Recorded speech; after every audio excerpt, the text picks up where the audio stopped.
Anong mensahe ang kailangang marinig ng mga Taurus mula September 1 hanggang 7, 2024? Pwedeng nangyayari na to o nangyayari pa lang. Kung hindi man para sa inyo itong magiging reading, baka para sa someone na malapit sa inyo. O sa someone na kakilala nyo mismo.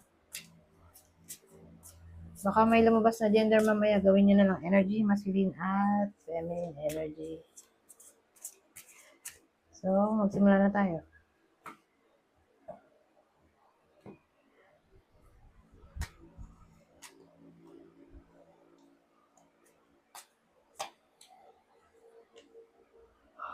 So, Taurus na to. Taurus reading.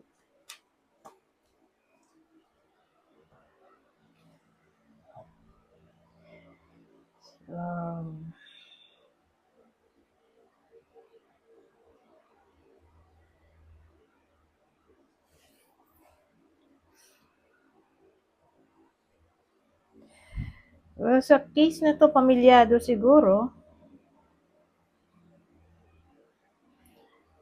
Malaki chance pamilyado ang bida dito sa tarot na to. Kaya lang, ang problema, may isa na bored. Hindi sila masaya nowadays. Baka nga hindi na sila nag-uusap o hindi nagkikibuan. Whether break na itong mga to o nasa iisang bubong pa rin pero hindi nga nagkikibuan.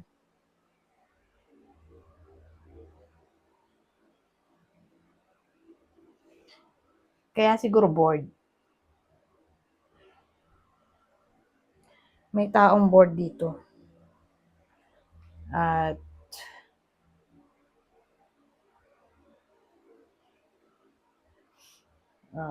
parang feeling trapped in a way na hindi niya alam kung worth it pa ba tong connection. Ano kaya nangyayari sa mga to?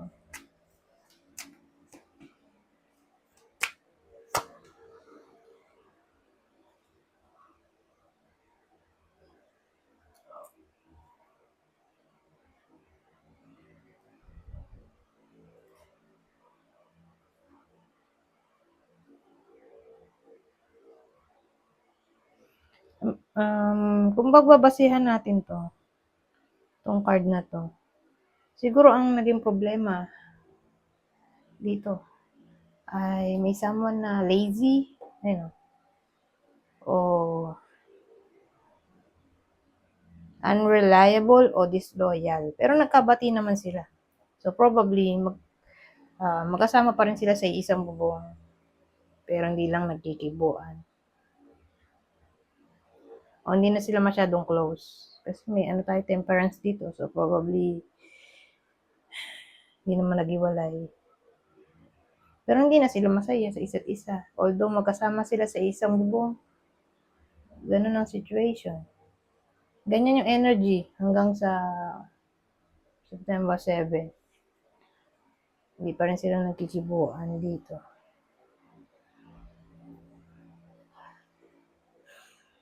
So, sino yung possible partner dito? Ng Taurus. Natatamaan ng reading na to, Libra, Capricorn.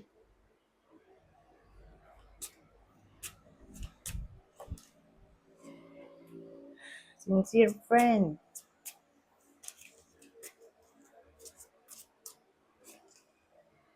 Oh, wedding.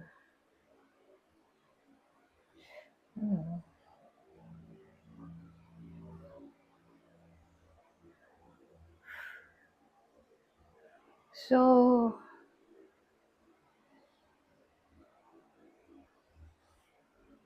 sabi natin ikakasal na yung iba sa inyo. Engaged na.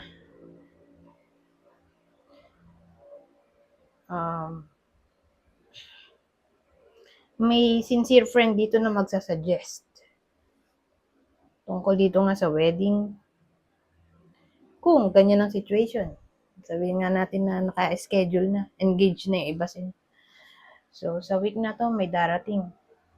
Itong friend, all of a sudden, bigla siya magsasuggest ng mga kung ano-ano. kung paano mas mapapaganda yung magiging wedding ngayon. Doon lang kasi tayo iikot sa wedding eh. Sabihin natin, may iba sa inyo na ma-engage sa tulong ng friend. Yung friend ang magiging tulay. Tulay para ma-engage yung iba sa inyo.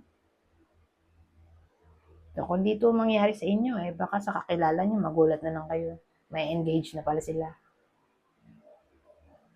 O na-engage na.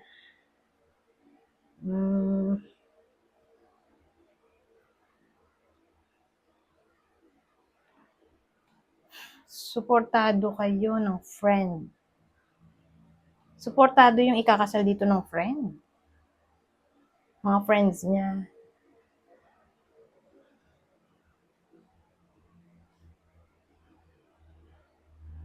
May isip eh.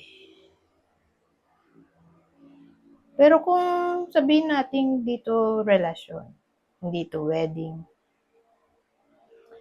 di tungkol to sa work. Sabihin natin, may magiging backer yung iba sa inyo, friend. Kung mag-a-apply, o tutulungan yung iba sa inyo na magka-work dahil sa tulong ng friend, o trusted people. Pero probably friend to, sincere friend eh, palagi friend.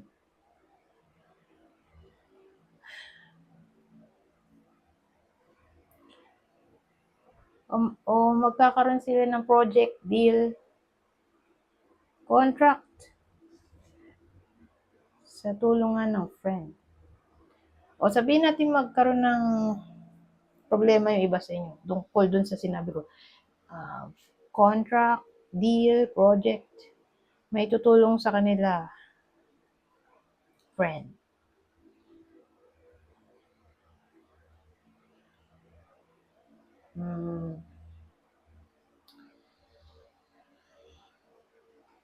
Anyways, punta tayo dito sa huling deck.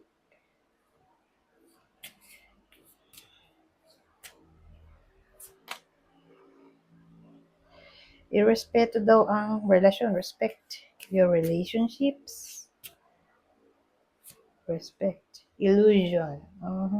Avoid the trap of mistaking a fantasy for a true soul connection. Sa case na to, para to sa mga single. Yung kanina, in a relationship, irespeto ang relasyon. Huwag mag-cheat, syempre. O irespeto in general yung karelasyon. Huwag siraan sa iba, di ba?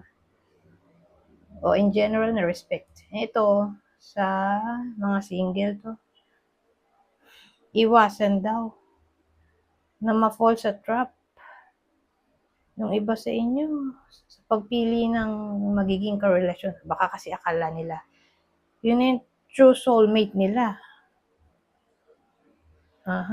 Tapos hindi pala. Baka yung illusion na sinasabi dito ay mabulag sila sa itsura, sa pera, ng tao. So ngayon, nakala nila yun yung true soulmate nila, hindi pala. So beware.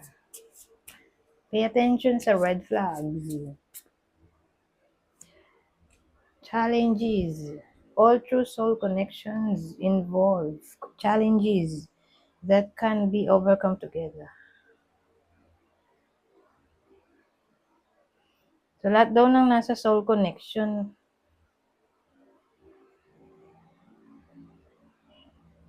ay dumaraan ng challenge na para bang masosolve ito kung parehas nyong haharapin ng mga pagsubok. Sabay ba? Ganun. Hot. You begin to feel your heartbeat faster when you are close. Pag ganyan, crush yan. Baka ma-develop yung iba sa inyo sa friend nila, ka-workmate, someone na palagi nilang nakakasama, na parang bibilis yung tibok ng puso nila pagkasama nila, lagi yun. So again, development. Madedevelop yung iba sa inyo sa someone na kakilala nila na palagi nilang nakakasama o sa madaling salita, baka magka-crush yung iba sa inyo.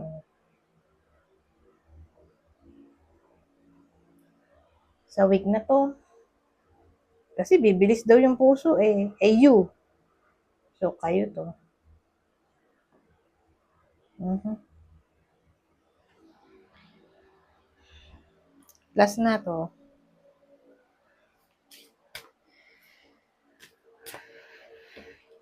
Clarity. Take time to think about your situation to gain clarity. Maglaan daw ng panahon para mag-isip tungkol sa sitwasyon nyo para makakuha ng clarity o kaklaruhan. Pwede magiging klaro ang lahat kung